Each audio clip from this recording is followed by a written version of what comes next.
What's up, YouTube? Welcome back to the channel. What we're going to be getting into in this video is my first pickup of 2023. Let's get into it.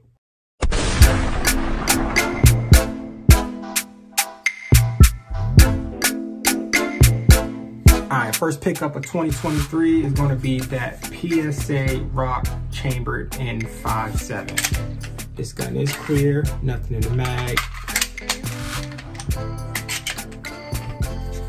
All right, so how did I come to buying this firearm? Black Friday, they had a special running on PSA website, and you get the Rock lower and a Dagger lower for $169. Now by itself, these Rock lowers are $149.99, and the Dagger lowers are usually about $100.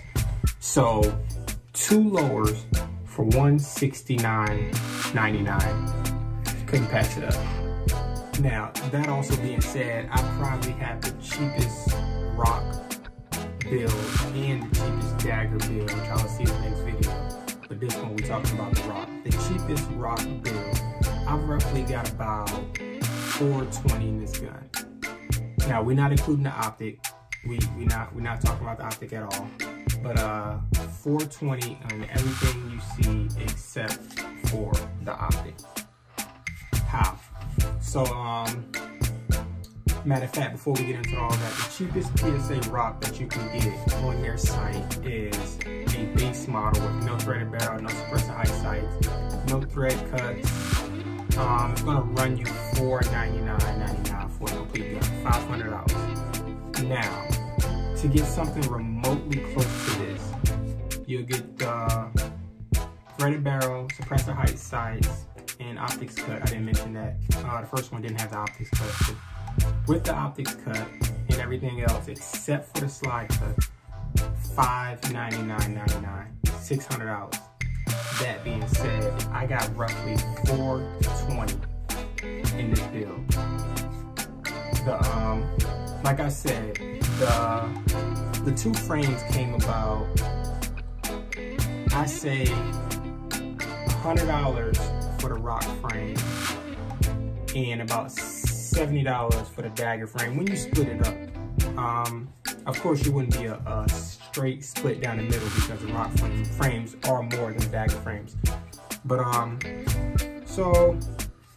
actually I saw a video on 704 Tactile. He posted it, and I just so happened to see it as soon as he posted. Instantly went and bought the two frames. Right after I purchased mine, went back and looked at it again. It was sold out. But yeah, so I got about 100 in the frame. Does not come with a mag, so 19 and some change, $20 for a mag.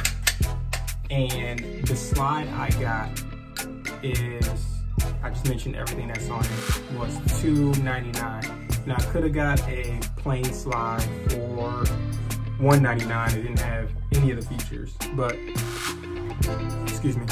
I wanted all the features. I definitely wanted the optics cut.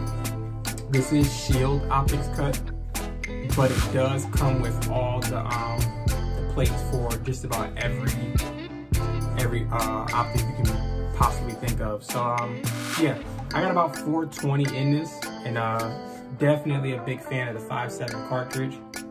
If y'all don't know what a 5.7 cartridge is, this is a 5.7 cartridge. It looks like a rifle round, just in a smaller version to fit the handgun. Now, it's not many guns on the market that shoots that 5.7 cartridge. Of course, the FN 5.7 was the start of it all. I'm not gonna say the start of it all, but handgun caliber wise, it was the start of it. And then Ruger came out with the FN 5.7. This was released last SHOT Show, 2022. And I just saw yesterday that Smith & Wesson released their version of the 5.7 this SHOT Show. So yes, it's pretty much only a handful of pistols that shoots the 5.7 cartridge. And it's definitely an expensive cartridge, but a very fun and accurate cartridge. Quickly, I will mention the optic I got on here is a Sealy, I believe it's pronounced. I've heard it pronounced Siley and Sealy, but I believe it is Sealy. Shake the Wake optic. I paid $120 for this red dot. But yeah, definitely can't wait to go to the range and shoot this. Definitely gonna get y'all some range footage. I think it weighs about 25 ounces. And the reason I say I think is because I'm not sure if they include the weight of the threaded barrel, suppressor height, sides, and the subtract the optics cut.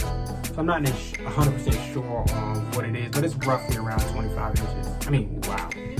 Roughly around 25 ounces. What other specs? It is coming with a metal mag that holds 23 rounds. I will say this gun, this magazine, let me make sure I'm wording this correctly. This magazine will fit in the Ruger 5.7, but the Ruger 5.7 magazine will not fit into this gun. But that being said, this holds 23 rounds. The Ruger 5.7 only holds 20 rounds. And I think the new Smith & Wesson only holds 21 or around that. Nothing beats this. I'm not actually sure how much the 5.7 holds, but I think this holds the most amount of rounds out of the four I mentioned. It does say it's compatible with Glock sights, but like I said, I'm running a red dot on here, so the suppressor height sights is good enough for me. And matter of fact, I will mention that these suppressor height, these red dots does have fiber optic. So you know, some red dots will block this one. It did come with fiber optics replacement for the rear, but this suppressor height sight blocks it. But I thought that was cool. I mean, if I didn't have suppressor height sights, I would still be able to use my irons. But yeah. It's not much more to say about this gun. I do want to get it out to the range and get some range footage of it.